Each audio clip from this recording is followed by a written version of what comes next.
Police say Fisher was furious because 38-year-old Joseph Buttafuoco wanted to end their affair. So, 2 weeks ago, she shot his 37-year-old wife, Mary Jo.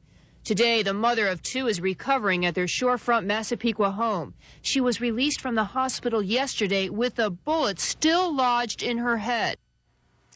Well, that was 17 years ago, and now Mary Jo Buttafuoco is telling her side of the story with her new book, aptly titled, Getting It Through My Thick Skull. Please welcome Mary Jo Buttafuoco.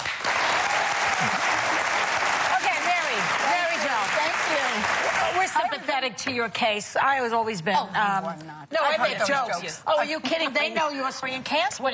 What's with the title? How come you came up with a funny title like that? You like that? Yeah. Well, it's an old family joke. All of my life as a kid, I was raised in the 60s. I was a rebel without a cause. And my mom always used to say to me, oh, Mary Jo, when are you going to get it through your thick skull?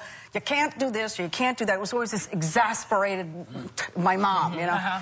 And after I was shot, I was in a coma for 3 days. And when I woke up, I was told I was shot in the head and all this stuff. And I looked at everybody, and my family was just so, my children were there.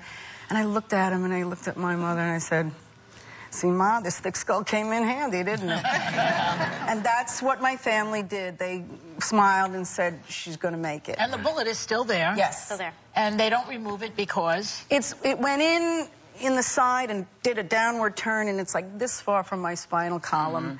Yeah. And they saw it. They went in there and said, it's too close. We might do more damage. So they said the scar tissue, let it stay So she put. committed really a big crime, this girl, because it's permanent damage, really. Oh, yeah. Oh, well, yeah. you know, this book is absolutely fascinating, just about the strength that you've had through this whole ordeal. But for those of us who don't know it, which I think everybody does, but for those that don't, can you take us back to that day when that doorbell rang? Yeah, briefly. Yeah. I was painting in my backyard, minding my own business, painting in my house, and there was the doorbell rang, and I could kind of like see through the house, and I saw this kid at the front door, and I put the brush down, and I walked toward the door, and I started pulling off my gloves, and I said, yeah, I can help you. And she said, are you Mrs. Buttafuoco? And I went, yeah. And she said, I need to talk to you about your husband, Joe. I said, okay. So out the door I went, and I leaned against this little porch that I stood on, and she was, you know, as close as you and I are, Liz and Whoopi. I mean, this one. And I said, what's up? And she said, I want to tell you that your husband is having an affair with my little sister. And I went, your little sister? That was the first thing, because to me, she looked like she was 10. And I was like, what? And I said, the first thing I said was, how old are you? And she goes, I'm 19. And it just went on and on and on, and I just knew that she's lying about something. I didn't know what. She gave me a false name, a false address. Everything was wrong. And after about a minute and a half of this, I was like, I don't know what you want me to do about this. I said, I got work to do. I got a big painting to do, a big day ahead of me. I'm going to go back in the house. I'll give Joey a call and tell you came by. I said, thanks for coming by. I turned like this. I got my hand up. That was it. In that, she must have had the gun in her pocket, because I didn't see a gun at all. It was in that moment that I turned, got my hand on the screen door, that she pulled it out and pointed it at my head and pulled that trigger. That quick. And that moment, I mean, obviously changed everything in your life. Yeah. And people since then had painted her, as Amy Fisher, as someone who was obsessed, that she had had this affair with your husband, and that he had some sort of part in convincing her to do this. Now, it then took you, it was 7 years before you decided to leave him, correct? Correct. So why, and I think most women wonder this, and we hear about women who stay in relationships, not as extreme as this, but maybe so. Why stay so long, and why did it take you so long to leave? First of all, did I tell you, I have a little bit of a thick skull. Yeah. Thick skull. All right. Other than that, honest to God, I learned I've been married to a sociopath. And by that I mean a wonderfully charismatic, funny. Sherry, you talked about a story about how you met him. He was like the life of the party. Oh, yeah, I was saying, I actually met you guys when I was a stand-up at the Comedy Store, and your husband was working out there, and he brought you to the Comedy Store about 11 o'clock at night, and Joey was the life of the party with the comics. Everybody loved him. But I was watching Mary Jo, and I kept going, she doesn't want to be here. Yeah, like, well, you were there, and you were so uncomfortable. And that was during that 7 years I was at the time on a lot of drugs then, you know, a lot of painkillers then. And When I just want to say we actually had to contact Joey for a statement about your book.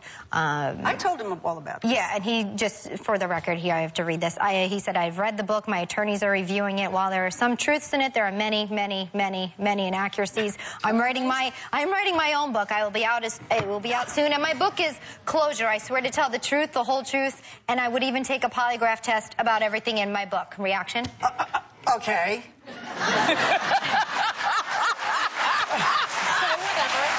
Get that polygraph machine out. I'd love to see the results of that. Well, that's a hallmark of the sociopath. That's a sociopath. They don't think they are doing or saying anything wrong. They believe it to the death. They will never change. How do kids? Oh, my kids are 29 and 26 now. God bless them. My son is the one. This book came as a revelation in a conversation with my son, and it was 2 years ago after Amy and Joey traipsed all over Central Park and we're going on a date. And I said, my Paul and Jesse, my angels, they're the reason I'm here. And hello, where am I going with this? The kids. Thank you. They're good now. Menopause, don't worry. Yeah, I know. The kids It was my son who said to me, Mom, Dad is a sociopath. And I went like, oh, no, he doesn't beat us up or hit. He goes, no, Mom, I've looked into this. And it stuck in my head. I went to the computer, I looked it up, and I looked at all the traits, and I went, it's like the bulb went off, and I went, oh, my God, this is what I've been living with all of my life. And I made it a mission to find out everything about it. I talked to people. I went on, and writing some of the stories of what it made me realize that was sociopathic behavior. That was, but the kids got you through. They did, and they are marvelous. Well, you know what? We want you to come back. This is fascinating, and we are going to in the next segment. Absolutely, we are going to find out if Mary Jo did forgive Amy Fisher. So come on back with Mary Jo Buttafuoco in a minute. So she got the gun and decided to do this all on her own. Joey did say to me, and he does say some funny things once in a while. He said, look, Mary Jo, if I wanted you dead, I wouldn't have hired Amy Fisher to kill you. I'd have taken you out on the boat. But we know he's a liar and a sociopath. So why do you even believe that? But Amy also said it. She also said it. She's also a little narcissistic disorder. Is there another question? Okay, well, you know, since you brought it up, Joy, about Amy. Amy, she finally pled guilty, and she served a 7-year term of a 5 to 15-year jail term. Now, you went to court. You forgave Amy, which paved the way for her early release.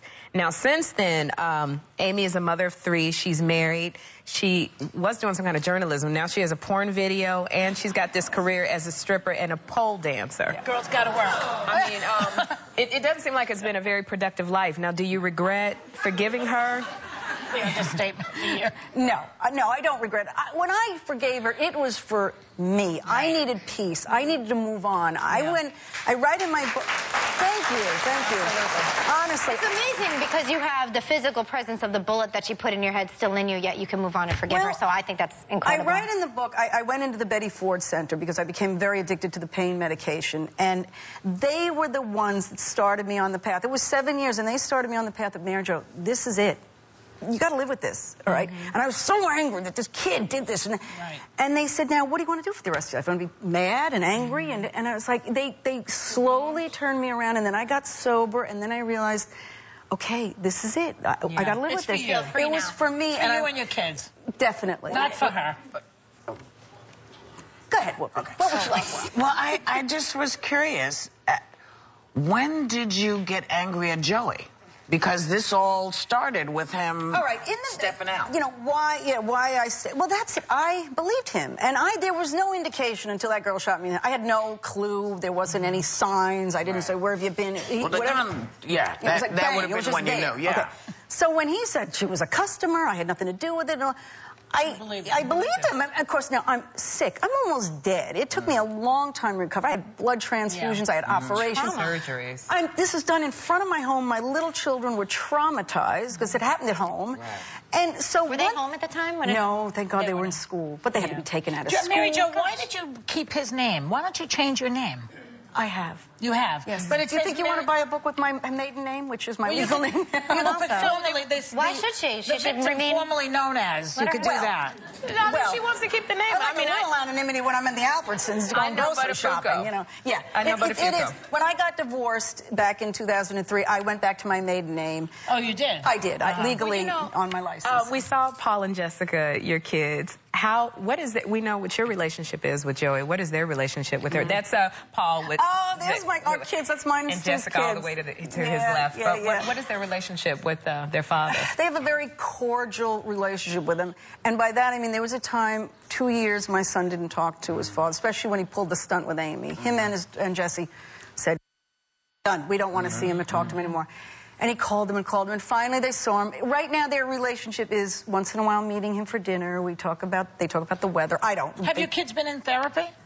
No. Maybe they should do that. I've talked to them about that. when Jessie was a little girl, brought her in. She's not like this. Well, they don't want to do it, but they need to do it. Well, now as adults, yeah, I think my son has, maybe, I shouldn't say no because I think he has, but he's a grown-up. I don't know what he does. But still, the scars are there, not just the real scar that you have. Yeah. Right. They credit me, and I thank them for that. I mean, I tried to just... you came out okay. You did. You're all right. Mary Jo, thank you so much for coming on. You are such a woman of strength. We love you. I hope you get a chance to read the book. It's a story of inspiration. This was a wonderful book. Information. Don't get into sociopaths. They're all around us. You are definitely getting that message out. And you guys, you are all going home with